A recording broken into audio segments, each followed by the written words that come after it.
Hey guys, today we're going to be talking about The Ordinary. I know that this has been a huge topic on the internet a while back, and I usually sort of see the hype and avoid it. But I did recently try a product from The Ordinary that I've had in my stash since 2017. Oopsies, since fall 2017. So not that long, but a little too long. And this is the Ordinary Buffet. Interestingly, I didn't really have huge hopes for The Ordinary because having looked into their ethos and what they're selling, really, I thought to myself, well, you know, these are very basic ingredients that they're selling in their Ordinary line. iNod or iZod, that's a different line, and I was much more impressed with the formulations there. But it's more expensive. So obviously you're paying for product, you're paying for ingredients. And here at The Ordinary, I sort of started looking like maybe an acid toner.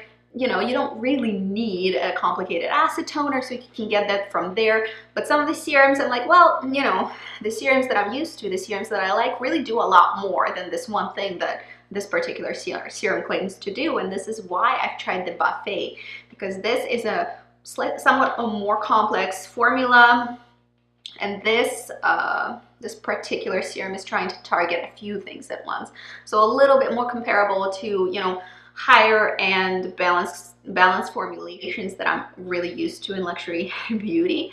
And so I wanted to try it out and wanted to see how it compares, what kind of things are in it, and what does it do, how does it wear, how does it work in general. And I have a pretty solid review because I've not just dented it, I've used it quite significantly. I don't think it'll live very long in my collection, simply because, you know, I've dented it just in the few weeks I was using it. Once I kind of rotate in a product and I do enjoy it, and this one I do enjoy, spoiler, and then it tends to go pretty fast because I use it on an ongoing basis. However, I do have a few things to say about the Buffet. No, it doesn't compare to some of my favorite high-end serums. Like, for instance, Estee Lauder Advanced Night Repair, I really respect. This is a really great formulation. It's old, but it's really good. Genifique from Lancome is a really good formulation. So I was kind of, some of the Dior serums, some of the serums from Guerlain, I've had quite good results from. So it had, you know, it had to break some glass ceilings here, the poor little The Ordinary.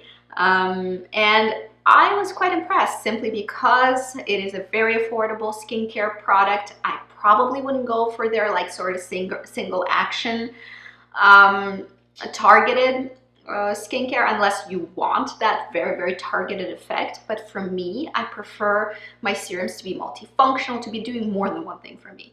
That's what I look for. I look for comprehensive skincare, something that makes my skin better from multiple facets at the same time. And I think the Buffet is not a bad option. Obviously, it is not as good an option as some of my higher end picks, but for its price range, I haven't seen anything more respectable, more effective, better than this particular serum, the Buffet. So let's talk about the ingredients, and then we'll move on to pros and cons and where I would recommend for this serum to not be used. So ingredients include, it's a water and glycerin base, so it's a little bit snotty, the texture of it. It has probiotics, which I was very happy to see, because it's not like it's not a very common ingredient in skincare. Nowadays, probiotics had their moment a few years ago and they were huge, but recently sort of the trend is away from probiotics, and probiotics can be really great, specifically for balancing skin issues.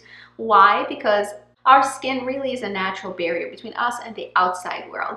And this natural barrier acts kind of like a filter. It leaves most things out and lets just a few things penetrate. And I guess the question is, what does your skin let penetrate? Depends on the kind of quality of skin that you have at the moment. So probiotics would be helpful with restoring skin's natural barrier function. It's part of the regimen that is going to potentially be helpful in balancing the skin, preventing acne formation, calming the skin irritation, Rosacea, very, very important part. You know, rosacea is not going to be cured by probiotics, but can be greatly improved with diligent probiotic use. We're talking about various irritations, allergies, like really you want your skin to have the good bugs, so to say, the good skin flora in order to have the full potential of the protective function that your skin needs to provide for you. Now, over cleansing, antibiotic use, things like that really dampen our barrier function of the skin. Part of it is the fact that the flora that is supposed to be on your skin gets murdered, killed, or somehow goes missing. And the bed bugs or the things that you do not want to grow in abundance on your skin do grow in abundance. Again, probiotics do not cure things. They do not cure acne. They do not cure dryness. They definitely do not cure rosacea, but they can be helpful in helping your skin recover and maintain its natural integrity. Then we're talking about various peptides, and I'm not going to list all of them because we're going to be here forever, but the buffet is really chock full of a variety of different peptides that supposedly will help the skin retain moisture and just sort of buff up the integrity of your skin. Peptides are a very common and popular ingredient in skincare, really, if we're talking about that. Another big ingredient here is the various hyaluronidases. So it does have a few molecular weights of the hyaluronic acid. We can do a whole video talking about hyaluronic acid as an entity, but basically it's the kind of thing that attracts water molecules to itself, like kind of like acts like a sponge inside your skin. You naturally have hyaluronic acid in your skin, in your joints, and various places in your body. That's we make it. We make hyaluronic acid. We're supposed to have it. It's not something that is just in skincare, that is intrinsic to your skin. Anyway, hyaluronate of different sizes, basically. Think of it as different size sponges. Will sit at different levels in your skin, attract moisture and retain moisture within your skin. But for that, however, you need to stay hydrated because intrinsically the hydration comes either from the outside or the inside. Hyaluronate really, or hyaluronic acid, in other words, same thing, really tends to attract the moisture from the air into your skin and trap it there. For that, of course, if you're living in a desert, probably hyaluronic acid is not going to be the most effective ingredient for you, simply because there's just not much moisture in the air to be attracted into your skin. However, this little guy has a lot of different polymers. There's proline here, phenylalanine, arginine, a variety of different other ingredients that are closer to the bottom of the list that are obviously less important. The closer to the top of the list, the more prevalent the ingredient is. So really, this is a mixture of hyaluronic acid, various hyaluronic acid densities or sizes, molecular sizes, peptides, probiotics, and has glycerin. And glycerin is good for repairing or basically improving barrier function of the skin, meaning that it kind of glides over the micro cracks in your skin, sort of fills them in, prevents moisture loss and entryway for various microbes or dirt, prevents it from getting into your skin. So this is a very, very decent option, to be honest. I am very impressed with the fact that this is a good basic serum. This is not going to do miracles. This is not going to be the same as your very high performing, technologically sort of brilliant new age serums of today. Is it going to do the same thing? No. But can it be a really great maintenance serum with, you know, to try and maintain the, you know, the barrier function of your skin, trying to maintain skin health? Is it a good maintenance option? Yes, yes it is. And it's like, what, 10 bucks? What did I pay for it? I don't remember, but it's not that much for a serum. And yes, the snotty texture is a bit weird, but a lot of serums will have snotty textures. This one is glycerin based mostly, and that's what gives it this texture. Water-based, purely water-based serums tend to absorb much faster. This absorbs really fast. This takes like a minute to sink into your skin. And then over top of that, you can go ahead and apply more skincare. However, I would not recommend this particular serum, unfortunately, for daytime use, and I will explain why. Although it's glycerin and water-based, which seems like a really easy combo, unfortunately, It pills under makeup. It really does.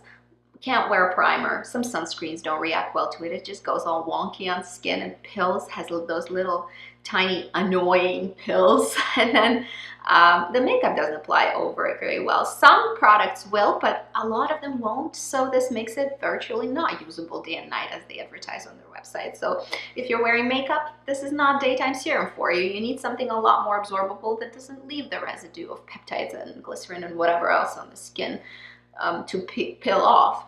So I would say not a daytime option for makeup wearers. Perfectly good daytime option for non-makeup wearers. However, if you do wear sunscreen, and I strongly urge you to do so, because that's just prevention, that's just basic health prevention, prevention of skin cancer. So please do wear your sunscreen. Therefore, this is going to be difficult to wear if you wear your sunscreen, because this one doesn't react perfectly to every sunscreen. I'm sure you can find things to combine with it, but really, when do I use it the most? It's evening time. It's the evening time when my skin doesn't need anything particular. Sometimes I'm just feeling haggard, or I just had a 24-hour shift and I just need my skin to have a drink of water and inhalation, something really effective, a punch of goodness into the skin. This will not do it. This is a maintenance product, and I think that's how it's marketed and designed, really. I think that it's a very fair basic serum that you can use between your, fancier skincare. Let me know what you think of The Ordinary and their serums, specifically the Buffet. I will be reviewing more of the products later. This impressed me for the price. It didn't blow me out of the water in terms of this is the best serum I've ever used, but this is an easy, basic serum, basic alternative to more pricey options. I think that's how much a basic serum really should be costing. So The Ordinary definitely got it right there. Do I think it's worth it to buy their single ingredient Target treatments? Maybe, if you want a very, very specific thing, but for me, I do prefer blends, and more is more for me when it comes to the amount of really great ingredients you can pack into a single product. So this one is decent for me. It's really good, and it's good for its class. It's good for its price. I don't know of any serums at the same price range that would impress me quite so much in terms of the ingredient deck.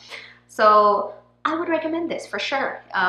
Most of us who are into skincare will have more than one serum going at the same time, and this is your basic fill-in serum between the treatments and the masks, or when your skin is just all right. At baseline. This is baseline serum right here. So I hope it was fun for you to watch. Leave below if you have any opinions about The Ordinary in general, or the Buffet in particular, and whether it did work for you or it didn't. I'm always curious to know. That's it for today. See you guys later. Have a good day. Bye.